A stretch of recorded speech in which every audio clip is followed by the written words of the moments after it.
Well, good morning. Welcome to Chess Base Workshop. I'm Steve Lopez. Thank you for joining us for this presentation. It is morning, early morning here. I'm still having my morning coffee, so please forgive me for the occasional pause to take a little sip. We've been talking about how to play Fritz without getting crushed, without getting killed every time.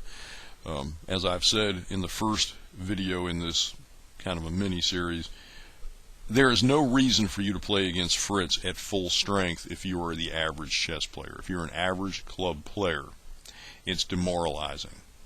If you play against, it's like going to a chess club and having to play the strongest guy in the club week after week after week. If your strongest player is, say, a master, and you're, let's say, a Class C, Class D player, it's demoralizing. After all, you stop going to chess club because you get tired of getting your head bashed in by this much stronger player. That's what playing against Fritz at full strength, or Ribka, any of our programs, higher, junior. Playing against it full strength over and over and over again is demoralizing and upsetting, and there's no need to do it, particularly because you're playing against a piece of software. You are playing against a chess computer. You're not playing against a human being. There is no pride at stake here. There's nothing in it for you to keep getting killed by your software.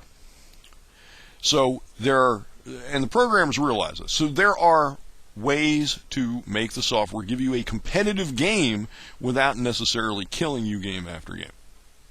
I've talked to different people, different chess coaches, chess instructors down through the years as to what is the proper ratio of wins to losses. In other words, you want to lose just enough that you're learning, but you don't want to lose so much that you get demoralized. You do need to win once in a while. We are human beings after all. We do like to have a little pat on the back, little validation here and there. And what these fellows typically tell me, or have told me down through the years, is that you want to find a setting for your software, or find an opponent, a friend who's willing to play against you, where you're winning about 1 out of every 4 to 1 out of every 5 games. You're winning about 20 to 25% of the time.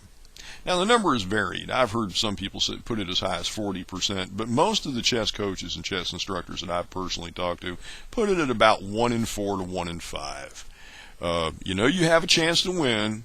It's probably not going to happen, but when you do win, it's a real nice little pat on the back, a real nice little prize for you. Well, that's built into Fritz. There's a way to do it automatically. Automatic, that's a word that everybody that has a computer just seems to love. Do it for me. Well, that's what Fritz will do. And here's how you get there. Starting with your normal chessboard view, go up here to the menus and select training, and then go to friend mode. Now, this is a really cool concept, and there's a little history to it. There was another piece of software way back in the day, going way back, that had this in it as well, a commercial chess program, one of those where you walked in and bought it off the shelf at a department store, and it's in Fritz as well. This was in the works for a long time.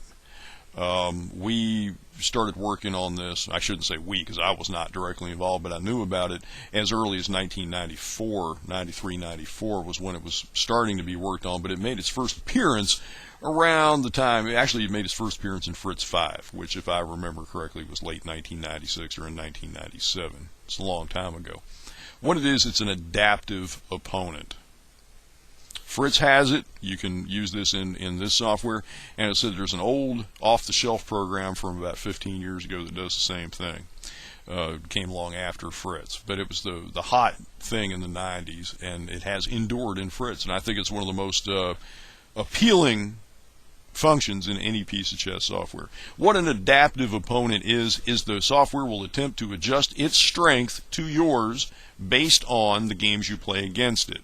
It doesn't analyze your games looking for strengths and weaknesses or anything that elaborate. It's just strictly on a one-loss record. And what the program will do, it will adjust its strength to try to get it so that you win a game about. The ideal ratio is 1 in 4. My experience over the years of using this is it's about 1 in 5. In my playing games in friend mode against Fritz down through the years, I've noticed that I win about 1 game out of every 5, not 1 in 4, but it's a rather minuscule difference. Difference between 20% and 25%. It's not that big a deal. I have totally reset this. This is what you will see the first time that you use this function in the software. And what you've got is, in this dialog, is first of all, you've got the number of games that you've played. Of course, it's reset, so it says 0. But as you use this feature more and more and more, you'll see that increment to give you the total number of games. It will also give you your total score. As we said, it'll be a percentage of the number of games that you have won. So, for example, if you've played 5 games and won 1 time, that score will be 20%. If you've played 4 games and won 1 time, it'll be 25%. It just depends on how well you've done. The other thing is, and it does take a number of games, by the way, for the program to figure out how to adjust. It doesn't happen right away. You do have to play a few games before you start to see that number settling down, that score number settling down to the 20 to 30% range. It's going to take a little while for that to happen. So don't become discouraged if you lose the first 5 or 6, 7 games against Fritz in friend mode. It's just trying to figure out where you are as a player, your approximate strength, and it's going to try to adapt to it. That's what the handicap number is. It's a value that the software puts in here. It's called a handicap because it's similar, I guess, to a golf handicap. If you're familiar with golf, basically weaker golfers can be competitive against stronger golfers because the weaker golfer gets a handicap. Basically, it's the number of strokes that weaker golfer gets spotted. So what it basically amounts to is it kind of works in reverse. It's like, okay, I've got a handicap of X, so the big golfer has to add X number of strokes to his score, and then you get this competitive game. It's kind of strange for those of us that don't play golf and play other games where it's basically a win-loss proposition. But what handicap does, this number will go up or down depending on your success or lack thereof. It works in reverse to what you might think. The higher the handicap score, the worse you're doing, I guess is the way to put it. The more games you lose, the higher the handicap will go.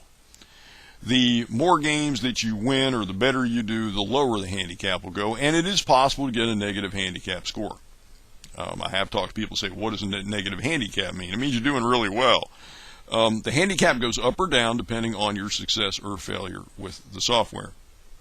What the handicap also tends to correspond to, by the way, is a number. It's in hundreds of pawns.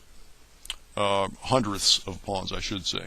If your handicap is 100, what that means is that Fritz is going to basically spot you a pawn. It's going to basically sacrifice a pawn early in the game for no return, and then play full bore afterward. Basically, it's like the old odds games that Paul Morphy used to play, where he'd give his opponent, a pawn and a knight, and the first move or whatever. It was a way to handicap a stronger player against a weaker player. That's another thing this score means. If your handicap is 100, it means that Fritz is going to try to give up a pawn and then play full strength thereafter. If your handicap is 300, it's going to try to give up 3 pawns or a minor piece. And the other thing that factors into this, by the way, it's not just material, it's also equivalent positional concessions as well. But what it's going to try to do is get basically the equivalent of 3 pawns behind if your handicap is 300, and then it's going to play full bore from that point on, and so on. Your handicap could go up to 900 or more, where if you're not doing that wonderfully well. But what happens then is, once this thing settles on a handicap, let's say you're a real beginner and you're not doing very well, and your handicap becomes 900, where Fritz is going to try to sacrifice a queen or 3 minor pieces or whatever it was. Eventually what happens is you start winning games. As you improve as a player and you start beating Fritz, the handicap number starts going down, and it gets down to 600, where it will give up a rook and a pawn or 2 minor pieces, and eventually it starts to kind of normalize. But you eventually get to the point where the average player against Fritz, you will typically see a handicap of between 100 to 300 for the typical club player, in my experience. We have had people with handicaps of 0 or less, and when you talk to these guys, they all tend to have the word master in front of their name. The program can be used in friend mode with much stronger players, but what happens then is that your handicap generally is 0 or a negative number. So that's what this means. Basically, that's what these numbers mean. It's very simple. But what the main thing to really remember here is that the program is going to try to adapt its strength to yours, depending on how well you're doing against the software. The reason why the handicap score, also the reason why it's given here, is at one time the programmers had hoped that when players met each other, they would not only say what's your rating, but they say what's your handicap. That you'd meet enough Fritz users that were using this mode that you would also be discussing your Fritz handicap. I have seen that a couple of times, by the way, when chess players are talking. What's your handicap against Fritz lately? But the other thing to keep in mind also is this: if you have more than one person using your computer, using your Fritz, okay, if you want to use friend mode successfully and properly, what you should do is, if you have more than one person using the computer, write down your handicap. What you're going to, again, you can always check your handicap by going to friend mode, looking at the number, and then you just cancel out instead of playing a game.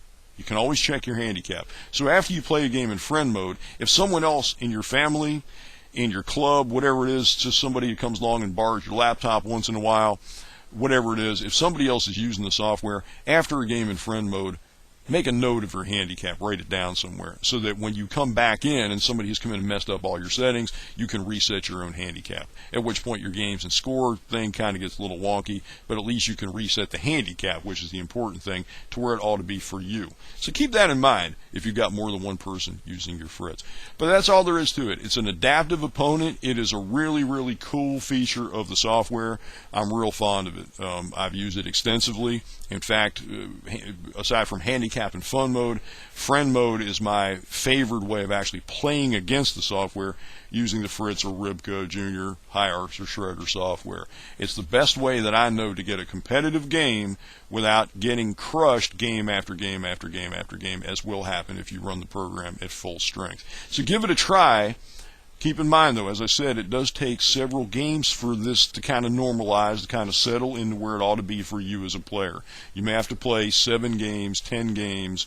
It's more than a couple to get this settled in where it's going to give you that competitive mode where you're going to win 1 out of every 4, 1 out of every 5 games. But it does work, and it's really cool. And if you've not done this yet, I advise you to give it a whirl. It's neat.